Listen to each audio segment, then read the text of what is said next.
से आदरणीय मनोहर लाल जी के दिल में, आदरणीय नायब सैनी जी के दिल में आपने जो है ना अपना जो समर्पण कर दिया है। और मैं आपसे निवेदन करता हूं कि सभी साथी दोनों हाथ खड़े करके ये जो है आश्वासन दें नायब सैनी जी को, मुख्यमंत्री जी को, हम आपके साथ हैं, आपके कहने पे आए हैं। सभी साथी दोनों हाथ खड़े करके जो है साथ दें। आप सबका यहाँ पहुंचने पर सभी साथी आए, आपका बहुत बहुत धन्यवाद। एक बार फिर मैं निवेदन करूंगा कि जो साथी तख्ती दिखा रहे हैं, चाहे वो किसी के साथ भी है, मेरे साथ है, मेरे उनके हाथ जोड़ से प्रार्थना है कि वो जो है वो करें। और यहाँ पे मंडी की तरफ से भोजन की व्यवस्था है। भोजन में मैं सभी साथियों से अपील करूंगा, भोजन सबके लिए बहुत है, पर्याप्त है, लेकिन जल्दबाजी ना करें, आराम से बैठ जाएं। बाहर पंडाल के वहाँ हमारी दुकान के सामने भी कुर्सियां बिछी हुई है, वहाँ बैठ जाएं और धीरे धीरे सब साथी मिलजुल कर खाएं। एक बार फिर जो है नायब सैनी जी का स्वागत में जो है जोरदार दोनों हाथों से ताड़ी बजाकर उनका स्वागत करो।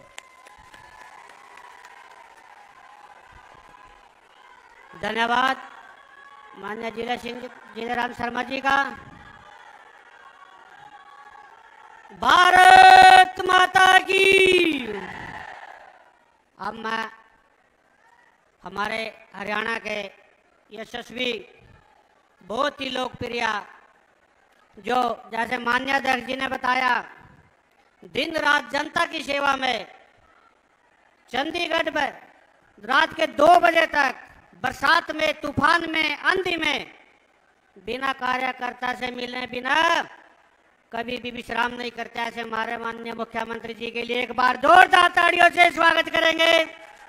माननीय मुख्यमंत्री जी किसी कारण से कहीं भी बार हो, चंडीगढ़ के अंदर उनकी धर्मपत्नी माननीय श्रीमती सुमन सैनी जी 1000 से 2000 के बीच के लोगों को अटेंड करके उनका सबका समाधान करती है, काम करती है। ऐसे माननीय सुमन सैनी जी के लिए एक बार जोरदार तालियों से स्वागत करेंगे।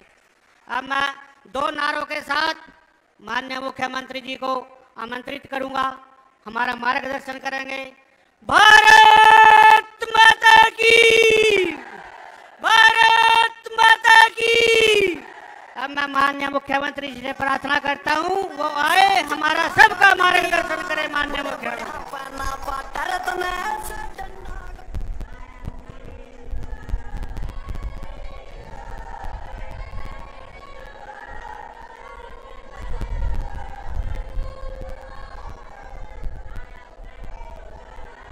भारत माता के। अच्छा, मेरा युवा साथियों से एक निवेदन है,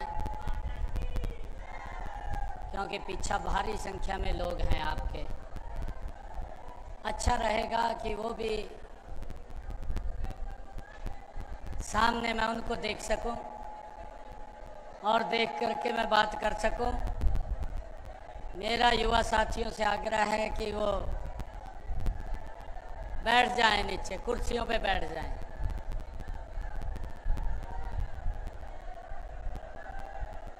अरे भाई, युवा साथियों से तो विशेषकर स्नेह है। और मैं आप लोगों को एक बात बता रहा, 4 तारीख के बाद थानेदारी थरे यहाँ थमाओगी।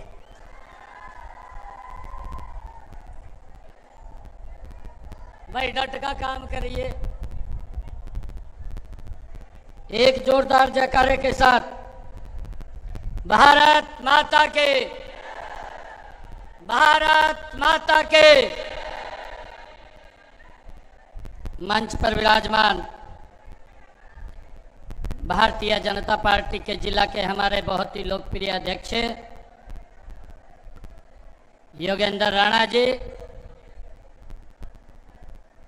हमारे जिला के प्रभारी भारत भूषण जुयाल जी, पूर्व विधायक जिलेराम शर्मा जी, पूर्व विधायक सरदार बख्शी सिंह जी, जो मेरे साथ साथी मंत्री भी रहे हैं 2014 से 19 के बीच में, हमारे हरियाणा सरकार के चेयरमैन, विधानसभा चुनाव के प्रभारी यशपाल ठाकुर जी, संजय भटला जी,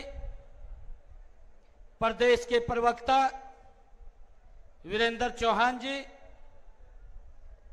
मेरे बहुत ही पुराने मित्र जगदेव पाड़ा जी, सुमित नरवाल जी,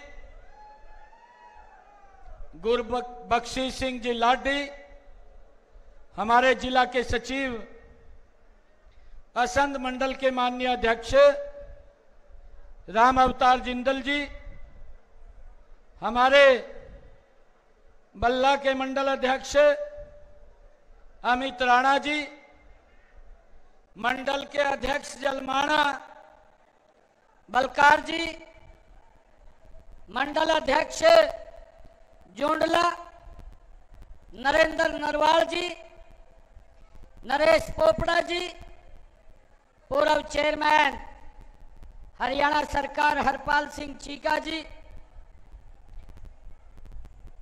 हमारे गुरुद्वारा प्रबंधक कमेटी के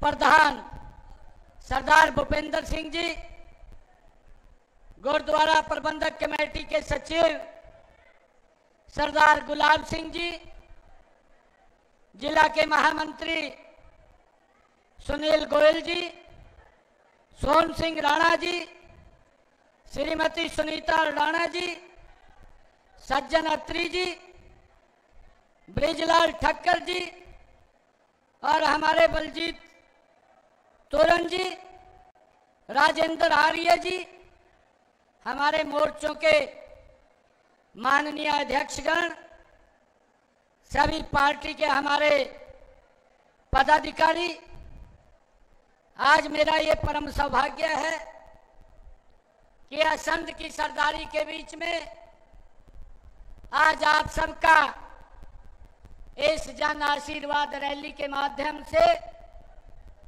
मैं अपनी पार्टी के लिए और स्वयं अपने लिए आप सबका आशीर्वाद लेने के लिए आया हूं। और मुझे पूर्ण विश्वास है यह असंध की सरदारी का पूर्ण विश्वास है 4 अक्टूबर को भरपूर आशीर्वाद ये असंध की सरदारी का भारतीय जनता पार्टी को मिलने वाला है। भाइयों, आप इतनी संख्या में आए हैं, मैं देख रहा हूं जहां भी मेरी नजर जा रही है सिर ही सिर नजर आ रहे हैं। मैं भाइयों आप सब युवा साथियों का जो जोश देख रहा हूं, आप सबका जो उत्साह देख रहा हूं, भाइयों आप सबका जोश और उत्साह इस बात के ऊपर मोहर लगा रहा है और मेरा भी विश्वास बढ़ा रहा है कि हरियाणा में तीसरी बार भारतीय जनता पार्टी की सरकार बननी तय है। भाइयों, आप सबको इतनी भारी संख्या में हमारी मातृशक्ति भी, हमारे बुजुर्ग भी, हमारे युवा साथी भी यहाँ पधारे हैं। आप सबको दोनों हाथ जोड़ करके मैं राम राम करता हूँ, आप सबको सत श्री अकाल करता हूँ।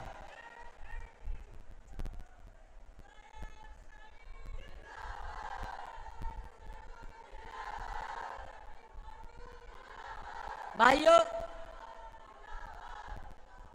मैं पूरे प्रदेश के अंदर जा रहा हूं।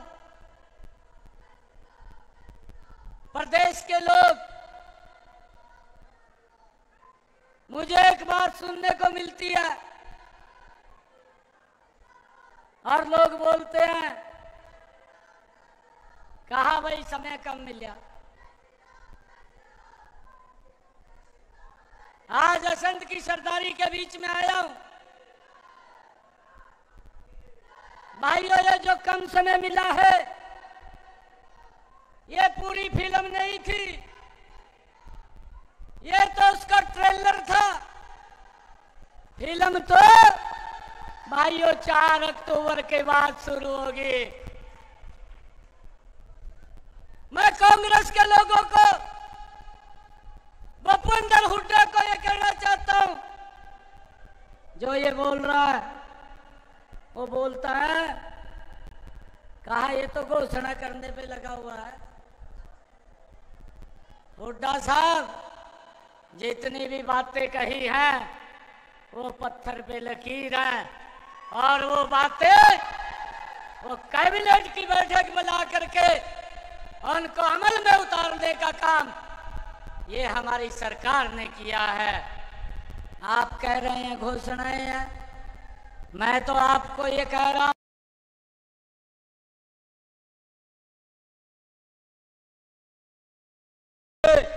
रूप में काम किया है। ये मेरा मात्र 25-30 दिन का कार्यकाल, ये तो ट्रेलर है, फिल्म तो आपको दिखानी बाकी है अगले 5 साल में। भाइयों, ये कांग्रेस के लोग झूठ फैलाने में माहिर हैं, अफवाह फैलाने में माहिर हैं। और भाइयों, ये जब इनके पास कोई मुद्दा नहीं है और ना ये मुद्दा बता सकते हैं, तो ये भाइयों हिसाब मांगो यात्रा लेकर के ये कांग्रेस के लोग निकले हैं। मैं कांग्रेस के लोगों को, भूपेंद्र हुड्डा साहब को आज ये चैलेंज के साथ कह रहा हूं कि आपका हिसाब 10 वर्षों का मेरी टिप्स के ऊपर है। अरे कुछ कामों के बारे में भी बता देगा, खाली हिसाब मांगदा ना फिर तन्ने क्या करे उसके बारे में भी बता दे। अरे झूठ बोलता है, लोगों में भ्रम की स्थिति पैदा करता है। भाइयों, पिछले दिनों मैंने इससे 10 क्वेश्चन पूछे, आज तक जवाब नहीं दिया, खाली यात्रा लेकर के घूम रहा है। भाइयों, मैंने दोनों बापू बेटा से कहा कि भाई कोई तो मेरे क्वेश्चन का उत्तर दे दे। नहीं, मगर तेरे पास आंदा तो राहुल गांधी से पूछ कर दे दे, वही बता देगा। परंतु भाइयों चुप बैठे हैं, खाली हिसाब मांग रहे हैं। हुड्डा साहब, मैं मात्र आपको बताना चाहता हूं, 12 मार्च को हरियाणा प्रदेश के प्रमुख सेवक के रूप में आदरणीय प्रधानमंत्री जी ने मुझे जिम्मेवारी दी, और 16 मार्च को मैंने विधानसभा में विश्वास हासिल किया, और उसके तुरंत बाद हरियाणा में पूरे देश में कोड ऑफ कंडक्ट लग गया। भाइयों, 6 जून को कोड ऑफ कंडक्ट हटा। मैं आपको 10 वर्ष का नहीं, मैं आपको मात्र अपने इस छोटे से कार्यकाल का हिसाब मैं असंध की जनता को बताना चाहता हूं। आप निर्णय करेंगे कि सरकार किस प्रकार से मिशन मोड के अंदर काम कर रही है। मैं इनसे पूछना चाहता हूं कि आपका 10 वर्ष का कार्यकाल रहा और मैंने आपसे क्वेश्चन पूछे कि मेरे इन सवालों का जवाब दे। कांग्रेस का कोई भी व्यक्ति जवाब देने के लिए तैयार नहीं है। जैसे मुंह के अंदर दही जम गई हो, खुलने के लिए तैयार ही नहीं है। भाइयों, मैं इनसे ये पूछना चाहता हूं, मैंने कोई और क्वेश्चन नहीं पूछे थे, मैं आज आपको बताना चाहता हूं मैंने हुड्डा साहब कांग्रेस से क्या क्वेश्चन पूछे थे। मैंने तो ये भी कहा है कि भाई रणदीप सुरजेवाला तय आकर के बटन खोल कर खड़े हो जा, तय ही बता दे तन्ने तो मलाई खाई है उड्डा के साथ उस सरकार के अंदर। तेरे को भी मालूम होगा कि भाई मैं हमारी सरकार क्या क्या काम कर रही थी। मैं ये क्वेश्चन पूछ रहा हूँ, नौकरियां पर्ची खर्ची के ऊपर दी जाती थी, मैंने पूछा है कि युवाओं का क्या कसूर था, उसके ऊपर भी थोड़ा बताने का काम करें। मैंने ये भी पूछा, अरे हमारे हरियाणा प्रदेश के भोले भाले किसानों की जमीन दफा 4-6 लगा करके दिल्ली में बैठे हुए दामाद को खुश करने के लिए उसके सुपुर्द कर दिया जाता था, इसके ऊपर भी कुछ बोलने का काम कर।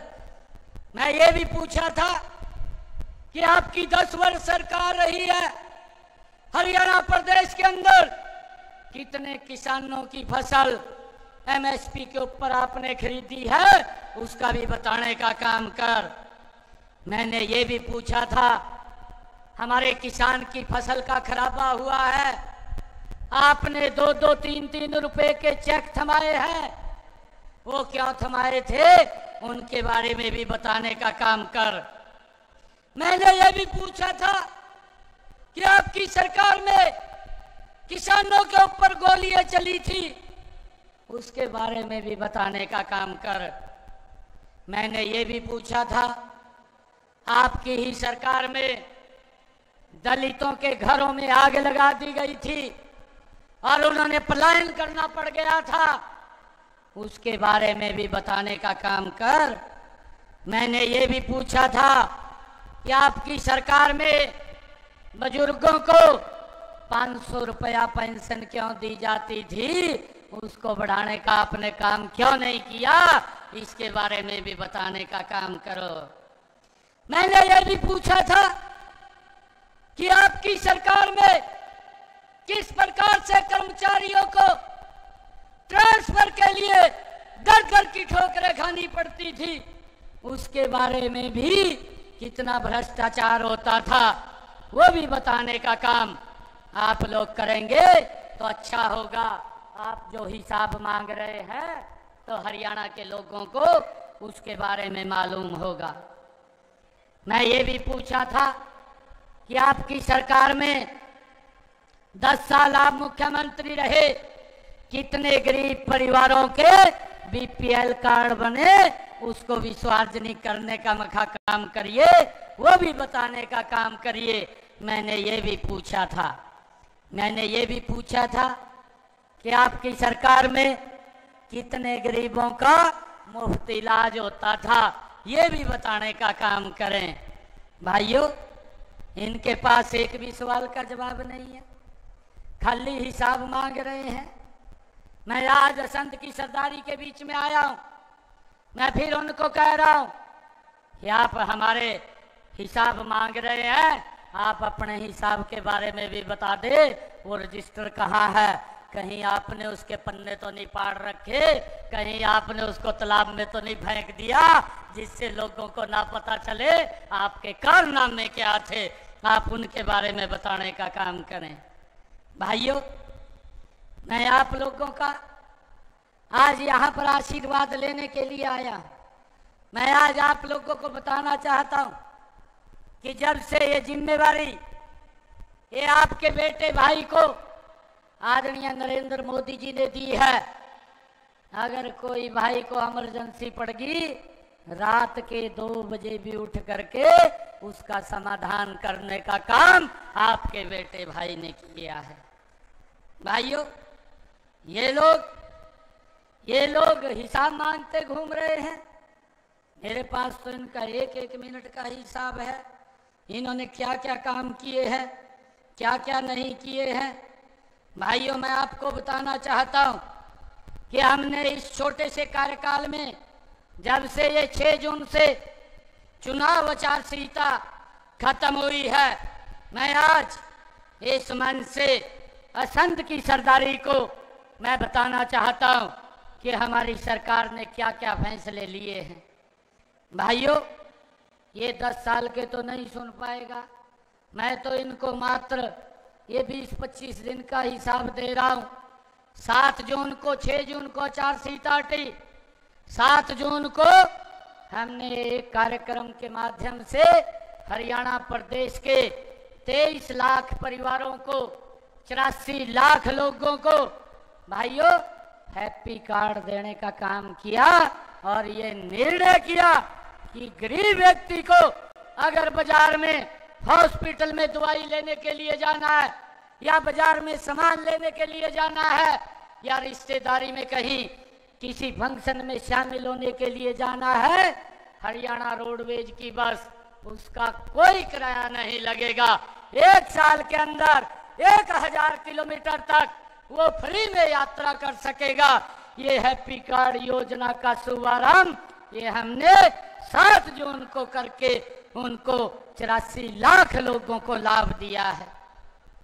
भाइयों 8 जून को मैंने निर्णय किया कि हमारी सरकार ने और 50,000 भर्तियों की भाइयों योजना को शुरू कर दिया।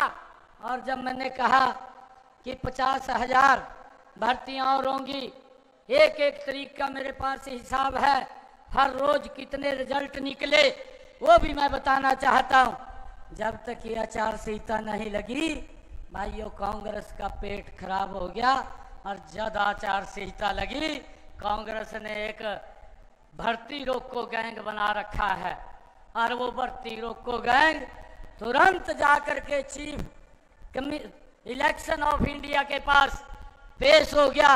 इनका एक सांसद गया और कहने लगा कि हरियाणा के अंदर ये भर्ती कर रहे हैं और उसने भाइयों उस भर्ती के ऊपर रोक लगा दी है। ये युवाओं की कांग्रेस पार्टी सबसे विरोधी पार्टी है। भाइयों आने वाले 1 तारीख को ये कांग्रेस को मेरे हरियाणा प्रदेश का सबक सिखाने का काम करेगा। भाइयों हमने जो निर्णय किया था 7,500 टीजीटी के टीचर और भाइयों चाहे टीजीटी पंजाबी के टीचर, हमने हर रोज अलग अलग दिनों में युवाओं को नौकरी के ऊपर बिना पर्ची बिना खर्ची के लगाने का काम हमारी सरकार ने किया है भाइयों। और हमने 9 तारीख को भाइयों 9 तारीख को हमारी सरकार ने निर्णय किया हरियाणा प्रदेश की जितनी भी एससी और बीसी समाज की चौपालें थी उनके नवीनीकरण के लिए, उनके सुदृढ़ीकरण के लिए हमारी सरकार ने 118 करोड़ रुपया उन तक पहुंचाने का काम एक बटन से किया है ताकि वो अपनी धर्मशालाओं का नवीनीकरण कर सकें।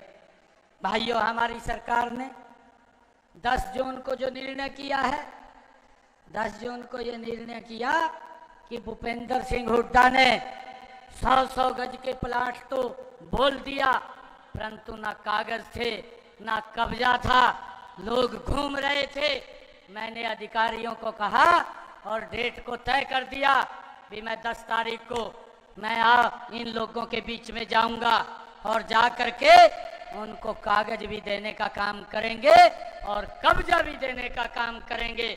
मुझे ये खुशी है कि जो लोग घूम रहे थे ऐसे लोगों को 20,000 हरियाणा प्रदेश के लोगों को एक समय के अंदर बुला करके मैंने 10 जून को कागज भी देने का काम किया और कब्जा भी देने का काम वो हमारी सरकार ने किया है। और इसको मैंने आगे भी खोलने का काम किया है कि जिन परिवारों के पास जमीन नहीं है उन लोगों को भी 100 गज का प्लाट देने का काम ये हमारी सरकार करेगी। भाइयों 17 जून को मैंने एक और कार्यक्रम किया और वो कार्यक्रम था हरियाणा प्रदेश के जिन परिवारों का 2 किलोवाट का बिजली का कनेक्शन था उसका सारा का सारा सरचार्ज वो माफ करने का काम वो हमारी सरकार ने एक कलम के अंदर किया है। और भाइयों अब किसी का जितना यूनिट खर्च करेगा उतना ही बिल आएगा। अगर वो परिवार कहीं घूमने के लिए जाता है, कोई यूनिट खर्च नहीं करता, उसका बिल 0 होगा। ये निर्णय हमारी सरकार ने किया है। भाइयों, हमने 18 जून को निर्णय किया कि जो हमारे जिन परिवारों के इनकम 1,80,000 रुपये है, उन परिवारों की छत के ऊपर 2 किलोवाट का सोलर पैनल लगाने का काम ये हमारी सरकार करेगी। उसके ऊपर 1,10,000 रुपये का खर्चा वो आता है। आदरणीय नरेंद्र मोदी जी ने कहा 60,000 रुपया हमारी केंद्र की सरकार देगी, और मैंने उस दिन निर्णय किया कि 50,000 रुपया आपकी हरियाणा की सरकार, आपका बेटा भाई देने का काम करेगा, और परिवार की छत के ऊपर 2 किलोवाट का सोलर पैनल लगाने का काम ये हमारी सरकार ने काम चालू कर दिया है, और छतों के ऊपर लग रहे हैं, और इसके बाद उसका बिजली का बिल 0 हो जाएगा, कोई भी बिल उसका नहीं आएगा। ये निर्णय भी हमारी सरकार ने भाइयों 18 जून को किया है। 19 जून को हमारी सरकार ने यह निर्णय किया है कि जो हमारे हरियाणा प्रदेश में श्रमिक भाई थे, उनकी बेटियों के कन्यादान का पैसा रुका हुआ था, किसी श्रमिक का औजारों का पैसा रुका हुआ था, किसी श्रमिक का साइकिल का पैसा रुका हुआ था। हमारी बेटियों ने जिन्होंने फर्स्ट डिवीजन लिया, उन बेटियों के स्कूटी का पैसा भी रुका हुआ था। मैंने 19 जून को जींद के अंदर उन सब श्रमिक भाइयों को बुलाया, 80 करोड़ रुपया एक बटन से उन सब के खातों के अंदर डालने का काम ये आपके भाई बेटे ने किया है। भाइयों, मुझे खुशी है 20 जून को मैंने हिसार के अंदर महाराजा अग्रसेन हवाई अड्डे के 540 करोड़ रुपए के विस्तारीकरण के परियोजनाओं की शुरुआत करने का काम मैंने हिसार के अंदर किया है। भाइयों, मुझे ये भी खुशी है 21 जून को आपके बेटे भाई ने भिवानी में मेरे वो किसान भाई जिनका फसल के खराबे का पैसा रुका हुआ था, ऐसे 49,000 मेरे किसान भाई थे, एक बटन से 133 करोड़ रुपया उनके खाते के अंदर पहुंचाने का काम ये आपके भाई ने किया है। भाइयों, 25 जून को जो हमारे हरियाणा प्रदेश के स्वतंत्रता सेनानी सत्याग्रहियों, हिंदी सत्याग्रहियों की पेंशन बढ़ाने का निर्णय भी हमारी सरकार ने किया है, और मुझे खुशी है 26 जून को आपके बेटे भाई ने रोहतक के अंदर एक बड़ा कार्यक्रम, एक योजना बना करके मुख्यमंत्री अंत्योदय परिवार योजना, भाइयों इस योजना के माध्यम से हमने 14 शहरों के जो पहले फेज के अंदर काम किया है, 15,250 लोगों को घरों के कागज सौंपने का 30-30 गज के प्लाट देने का काम ये आपकी सरकार ने किया है। भाइयों, मुझे ये खुशी है आज आप लोगों के बीच में बताते हुए कि 29 जून को हमारी सरकार ने ये निर्णय किया कि जो हमारे ओबीसी समाज के भाई थे, उनकी क्रीमी लेयर की व्यवस्था वो 6 लाख थी, हमने उसको बढ़ा करके 8 लाख रुपए करने का निर्णय किया, जिससे हमारे ओबीसी समाज के भाइयों को उसका लाभ मिल रहा है। भाइयों, 30 जून को मैंने एक समय के अंदर 75,330 बुजुर्गों की एक समय के अंदर पेंशन लगाने का काम ये आपके भाई बेटे ने किया है।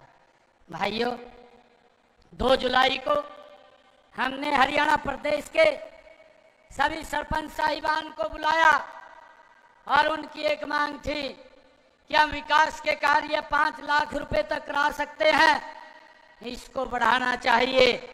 हमने उनकी मांग को स्वीकार करते हुए उसको 21 लाख रुपए तक करने का निर्णय हमने 2 जुलाई को लिया और ताकि वो गति से अपने गांव का विकास करवा सके।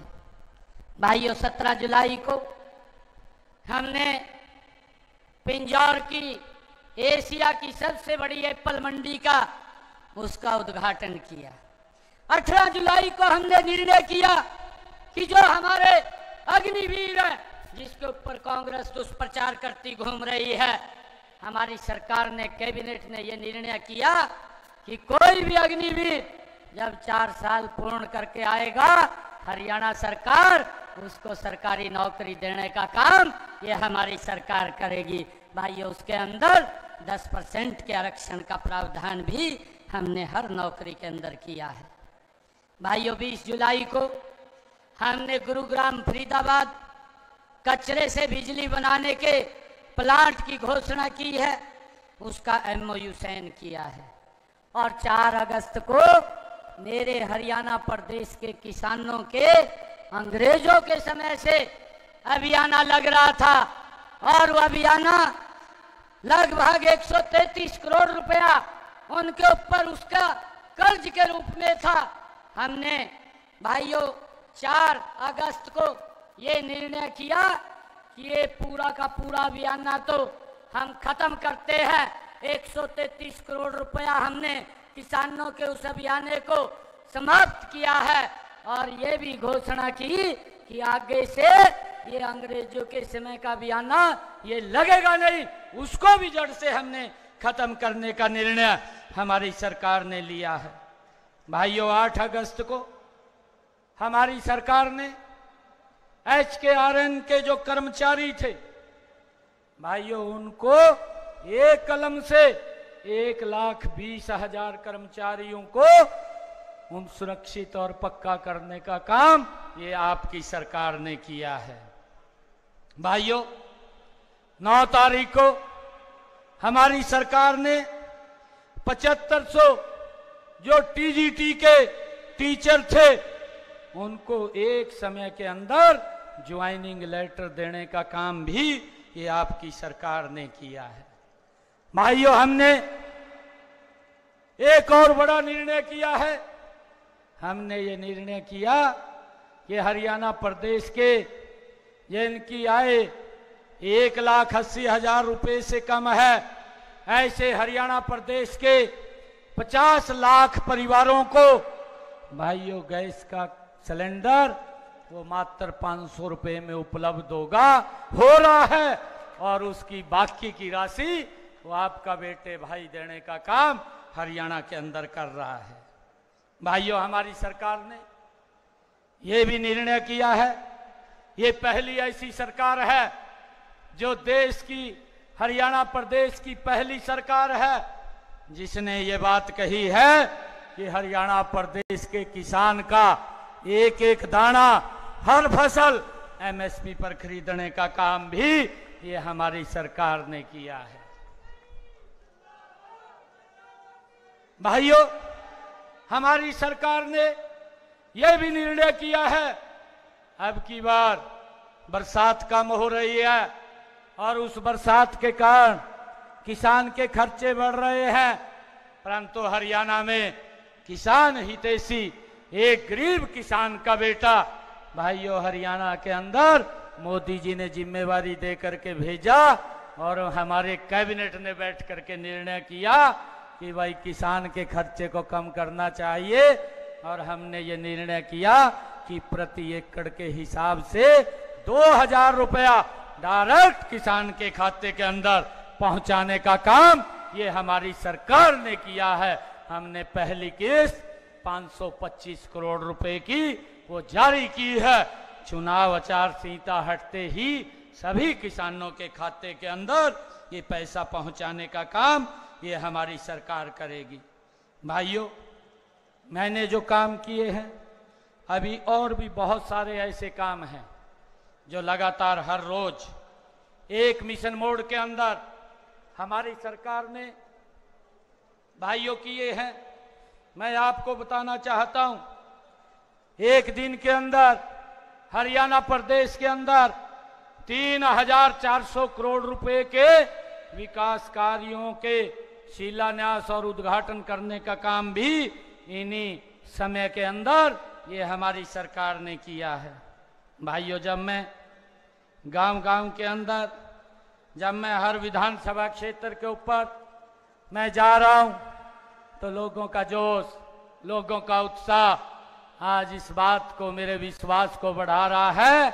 4 तारीख को तीसरी बार भारतीय जनता पार्टी की सरकार बड़े मैंडेट के साथ भाइयों हरियाणा प्रदेश के अंदर आ रही है।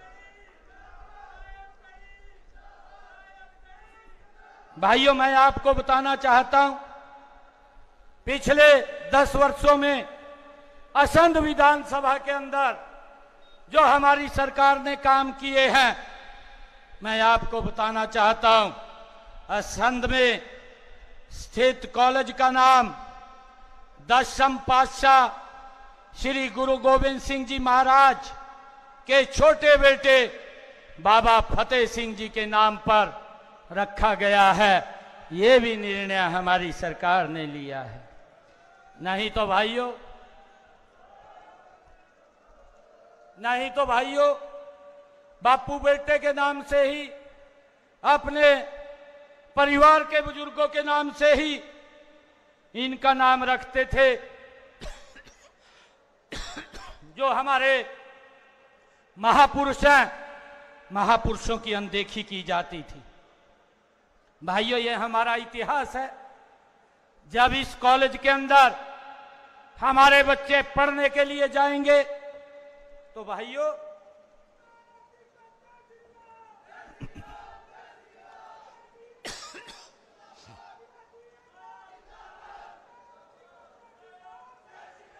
जब हमारे बच्चे उस कॉलेज के अंदर पढ़ने के लिए जाएंगे, भाइयों उनको जब उस इतिहास के बारे में, उस नाम से पता चलेगा कि हमारा यह ऐसा गौरवशाली इतिहास रहा है जिन्होंने इस राष्ट्र की रक्षा के लिए, इस धर्म की रक्षा के लिए अपने आप को दीवारों के अंदर चनवा दिया है, वो इतिहास हमारा जिंदा रहेगा। भाइयों, मुझे इसके ऊपर बड़ा गर्व है। मुझे ये भी गर्व है कि भिवानी, मुंडाल, जींद, करनाल, मेरठ NH 709A का निर्माण भी ये हमारी सरकार के अंदर हुआ है। सालवन असंध मोड़क सड़क पर 47 करोड़ 27 लाख रुपए की लागत से चौड़ा करने का काम भी हमारी सरकार ने किया है। पाडा में 17 करोड़ 65 लाख रुपए की लागत से राजकीय महाविद्यालय खोलने का काम भी हमारी सरकार ने किया है। भाइयों, जुंडला में नए महाविद्यालय के निर्माण का काम 17 करोड़ 11 लाख रुपए की लागत से किया गया है। असंध के गांव जयसिंहपुरा में राजकीय महाविद्यालय के नए भवन का निर्माण 19 करोड़ 77 लाख रुपए की लागत से जारी है। असंध शहर में सीवरेज लाइन बिछाने का कार्य 18 करोड़ 90 लाख रुपए की लागत से किया गया है। असंध की अनाज मंडी का अपग्रेडेशन 13 करोड़ 92 लाख रुपए की लागत से किया गया है। असंध से गांव मुंद तक सड़क का निर्माण 12 करोड़ रुपए की लागत से किया गया है।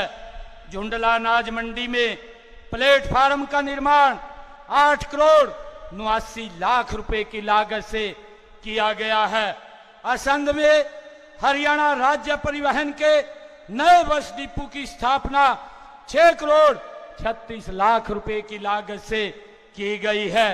असंध में 5 MLD क्षमता वाले सीवरेज ट्रीटमेंट प्लांट के नवीनीकरण वह मरम्मत के कार्य पर 5 करोड़ 76 लाख रुपए की लागत से किया गया है। भाइयों, उप स्वास्थ्य केंद्र पाडा का दर्जा बढ़ाकर 4 करोड़ 67 लाख रुपए की लागत से प्राथमिक स्वास्थ्य केंद्र बनाया गया है। असंध में 33 केवी सब स्टेशन की स्थापना 3 करोड़ 2 लाख रुपए की लागत से की गई है। बाना में 33 केवी सब स्टेशन का निर्माण 2 करोड़ 75 लाख रुपए की लागत से किया गया है। बदराड़ा में 33 केवी सब स्टेशन का निर्माण 2 करोड़ 61 लाख रुपए की लागत से किया गया है। चौगामा में 33 केवी सब स्टेशन का निर्माण 2 करोड़ 58 लाख रुपए की लागत से किया गया है। जयसिंहपुरा में 132 केवी सब स्टेशन का निर्माण 11 केवी ट्रांसफार्मर की स्थापना 2 करोड़ 45 लाख रुपए की लागत से की गई है। असंध शहर में करनाल जींद कैथल रोड और सफीदो सालवन रोड डिवाइडर का निर्माण कार्य 21 करोड़ रुपए की लागत से ये हमारी सरकार के द्वारा ये कार्य किया गया है। भाइयों, मुझे खुशी है आज आप लोगों को बताते हुए कि हमारी सरकार ने अभी जब से ये जिम्मेवारी मेरे को मिली है, ये असंध की गांव की पंचायतों में विकास कार्यों के लिए 24 करोड़ 61 लाख 77,897 रुपया पंचायतों के डायरेक्ट खाते के अंदर पहुंचाने का काम ये हमारी सरकार ने किया है, ताकि वो गांव के विकास कार्यों को तेजी से आगे बढ़ा सके। भाइयों, ये लोग हिसाब मांगते घूम रहे हैं, इनकी अपनी बही खाते ठीक नहीं है।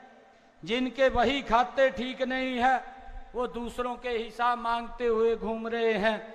मैंने ये जो कार्य किए हैं उन कार्यों के ऊपर मोटा मोटा चर्चा मैंने की है।